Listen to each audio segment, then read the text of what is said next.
नमस्कार। आज हम एक बहुत ही दिलचस्प कहानी देखने वाले हैं। ओमनीटेक की कहानी। एक ऐसी कंपनी जिसने सिर्फ एक साल में कुछ ऐसा कर दिखाया है जो वाकई हैरान करने वाला है। चलिए इस ग्रोथ स्टोरी की परतों को खोलते हैं और समझते हैं कि इस सफलता के पीछे क्या है। ये जो नंबर आप स्क्रीन पर देख रहे हैं, 2,910 करोड़ रुपए, ये बस एक नंबर नहीं है। यही आज की हमारी कहानी का हीरो है। पर सवाल ये है कि आखिर ये आंकड़ा है क्या? तो ये आंकड़ा है ओमनीटेक की ऑर्डर बुक का। और कमाल की बात ये है कि सिर्फ एक साल पहले ये 283 करोड़ था और आज 2,910 करोड़, मतलब 10 गुना से भी ज्यादा। तो सबसे बड़ा सवाल यही उठता है, आखिर ये हुआ कैसे?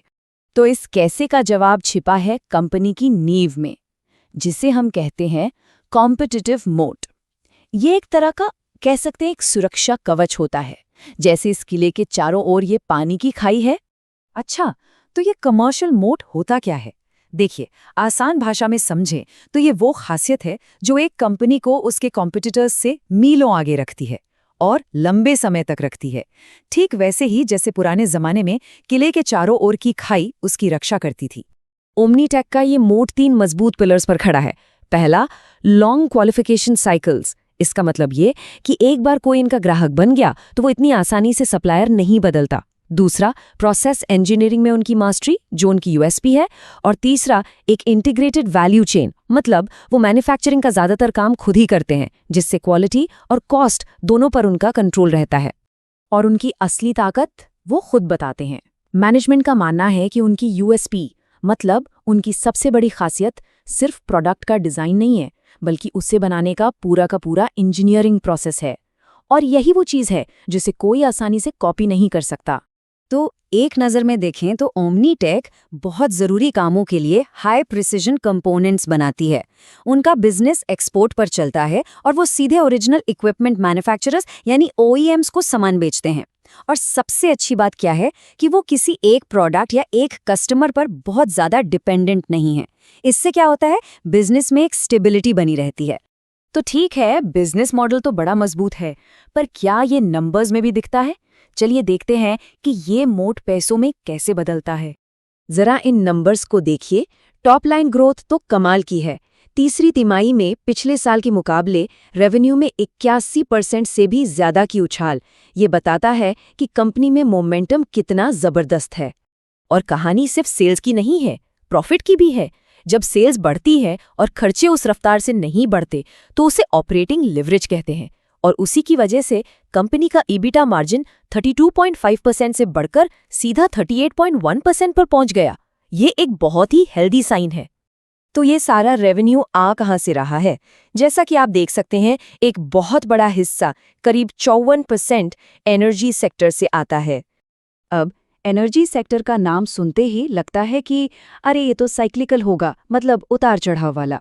लेकिन मैनेजमेंट का इस पर एक अलग टेक है। उनका कहना है कि उनका ज्यादातर काम ऑपरेशन और मेंटेनेंस से जुड़ा है, जो कि काफी स्टेबल होता है और बार बार होता रहता है। तो अब आता है सबसे बड़ा सवाल। आपके पास ऑर्डर तो आ गए, वो भी 10 गुना, पर क्या आप उसे पूरा कर पाएंगे?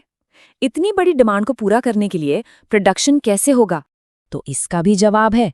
उनके पास एक बहुत क्लियर प्लान है। उन्होंने हाल ही में अपनी कैपेसिटी 40-50% तक बढ़ा दी है। छापरा में नई फैक्ट्री पर काम शुरू हो चुका है। और तो और भविष्य के लिए साणंद में जमीन भी ले रखी है। मतलब प्लानिंग पूरी है। और इस जबरदस्त ऑर्डर बुक का जो हीरो है वो है ये वेदरफोर्ड कॉन्ट्रैक्ट। अकेला ये कॉन्ट्रैक्ट ही लगभग 1030 करोड़ रुपए का है और इसे अगले 3 से 5 सालों में पूरा करना है। और इसको पूरा करने का भी एक प्लान है। देखिए, शुरू के सालों में वो इससे सालाना 80 से 100 करोड़ का रेवेन्यू बनाएंगे और फिर जैसे जैसे प्रोडक्शन बढ़ेगा ये आंकड़ा सालाना 250 से 300 करोड़ तक पहुंच जाएगा। एकदम साफ स्टेप बाय स्टेप अप्रोच है। तो इस पूरी कहानी से हमें क्या समझना चाहिए? इसे हम 3 शब्दों में समेट सकते हैं: विजिबिलिटी, ड्यूरेबिलिटी और रिस्क। तो सबसे पहले अच्छी बातें देख लेते हैं। पहली, विजिबिलिटी। 2910 करोड़ की ऑर्डर बुक का मतलब है कि अगले 3 से 5 साल तक कंपनी की कमाई लगभग तय है। दूसरी, मार्जिन ड्यूरेबिलिटी। कंपनी का जो बिजनेस मॉडल है वो 33 से 38% के शानदार मार्जिन को बनाए रख सकता है और तीसरी और शायद सबसे जरूरी बात, वे धीरे धीरे ग्लोबल मार्केट में वेस्टर्न सप्लायर्स की जगह ले रहे हैं। लेकिन कहानी का दूसरा पहलू देखना भी उतना ही जरूरी है। हर बिजनेस में कुछ चुनौतियां होती हैं और ओमनीटेक में भी हैं, जैसे कि उनका वर्किंग कैपिटल साइकिल थोड़ा लंबा है, मतलब पैसा बिजनेस में ज्यादा समय तक फंसा रहता है, लॉजिस्टिक्स में भी कुछ देरी हो रही है। पर अच्छी बात यह है कि कंपनी इन सब पर काम कर रही है और इनके समाधान भी निकाल रही है।